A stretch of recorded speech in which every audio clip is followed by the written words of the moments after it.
Hello my dear viewer, कैसे हैं आप सब। चलिए स्टोरी को शुरू करते हैं। रात ढल चुकी थी, लेकिन आराध्या की आंखों में नींद कहाँ थी।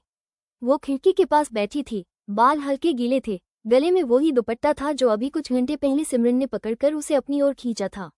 वो एक रात जिसने आराध्या की सोच में कई सालों का तूफान ला दिया था। कुछ बदल गया था, बहुत कुछ, लेकिन जो सबसे ज्यादा बदला था वो था सिमरन। उसका छूना अब मासूम नहीं था, उसका देखना अब जिद्दी नहीं था। अब उसमें एक ऐसी औरत थी जो अपने अंदर का हर डर तोड़ चुकी थी। सिमरन अब सिर्फ आराध्या को चाहने वाली लड़की नहीं थी, वो अब एक रिश्ता थी, और शायद आराध्या का जवाब भी। सुबह की पहली किरणों से पहले ही सिमरन की नींद खुल गई थी। उसने धीरे से पलटा और आराध्या को पास न पाकर बिस्तर पर अपनी उंगलियां फैलाकर उसकी जगह छुई। हल्की गर्माहट बाकी थी, लेकिन वो खुद नहीं थी वहां। सिमरन ने बिस्तर पर बैठते हुए अपनी कमर पर हाथ रखा, जैसे कोई एहसास छू गया हो जिसे उसने पूरी रात महसूस किया था। तुम वहां हो ना, सिमरन बुदबुदाई, और दरवाजे से आती रोशनी में आराध्या की परछाई दिखी। सो जाओ, आराध्या ने कहा, बिना पीछे देखे। सोने के लिए नहीं रह गई मैं अब जीना है तुम्हारे साथ, और वो जीना छिप कर नहीं होगा। आराध्या चुप रही, जैसे उस चुप्पी में ही उसने सब सुन लिया हो। लेकिन सिमरन अब चुप रहने वालों में से नहीं थी। वो आगे बढ़ी, धीरे धीरे उसकी पीठ पर हाथ रखा। तुम डरी हुई हो, मैं जानती हूँ, पर डर को मैं रोज रोज तोड़ सकती हूँ, अगर तुम मेरी उंगलियां पकड़ना चाहो। आराध्या ने पहली बार उसकी ओर मुड़कर देखा। उसकी आंखें लबालब थीं। मैंने तुम्हें बहुत पीछे खींचा है सिमरन। मैं डरती हूँ कि अगर आज भी तुम मेरे साथ खड़ी हो गई तो शायद तुम्हारा भी वही हाल होगा जो मेरा हुआ था। बदनामी, समाज, तुम्हारे अपने, वो सब तो कब का पीछे छूट गया आराध्या, सिमरन ने कहा। अब अगर कुछ बचा है तो बस ये मेरा हाथ, और वो छाया जो हमेशा तुम्हारे साथ चलेगी। वो सुबह बेहद शांत थी, लेकिन उनके भीतर जो तूफान थमा था उसने उन्हें अब और मजबूत बना दिया था। कॉलेज में सब कुछ जैसे फिर से बदलने लगा था। मीडिया की सनसनी थम चुकी थी, लेकिन कॉलेज कमेटी अभी भी आराध्या के खिलाफ बैठकें कर रही थी। डीन ने एक नोटिस भेजा, शिक्षिका आराध्या को अस्थायी रूप से निलंबित किया जाता है जब तक उनकी छवि से संबंधित जांच पूरी न हो। आराध्या ने वो चिट्ठी चुपचाप पढ़ी, मुड़ी नहीं, फाड़ी नहीं। उसने उसे रख दिया, जैसे किसी पुराने जख्म की पट्टी जो अब दर्द नहीं देती, सिर्फ याद दिलाती है।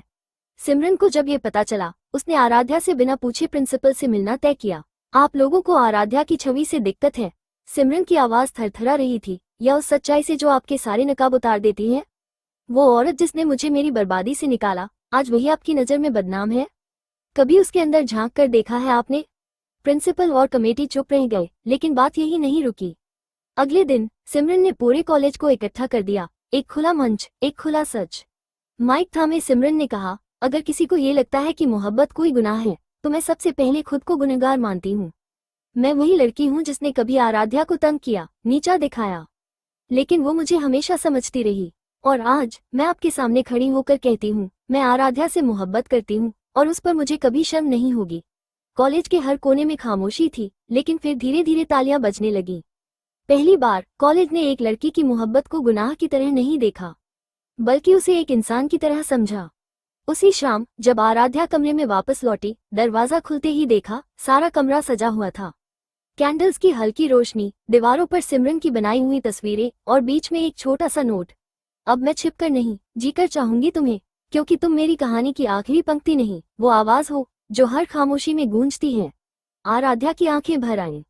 सिमरन पीछे से आई, धीरे से उसके बालों में उंगलियां फेरी। मोमबत्तियों की मध्यम रोशनी आराध्या के चेहरे पर झिलमिलाती रही। वो चुपचाप खड़ी थी, आंखें जमीन पर उसकी सांसें, वो जैसे सिमरन के हर कदम पर कांप रही थी। सिमरन कुछ नहीं बोली, बस धीरे धीरे उसके पास आई, इतना पास कि उसकी गर्म सांसें आराध्या की गर्दन पर महसूस होने लगी।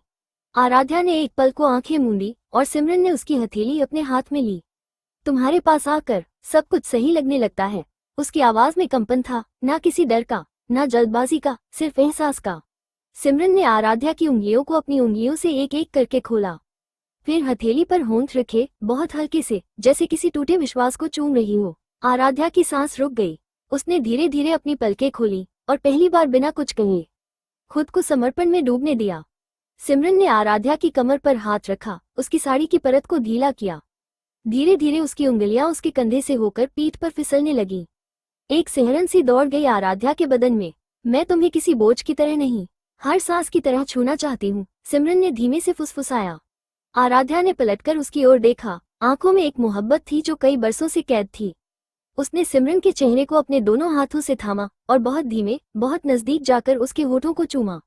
कोई हड़बड़ी नहीं थी, कोई भूख नहीं, बस एक आग थी जो बहुत देर से भीतर जल रही थी।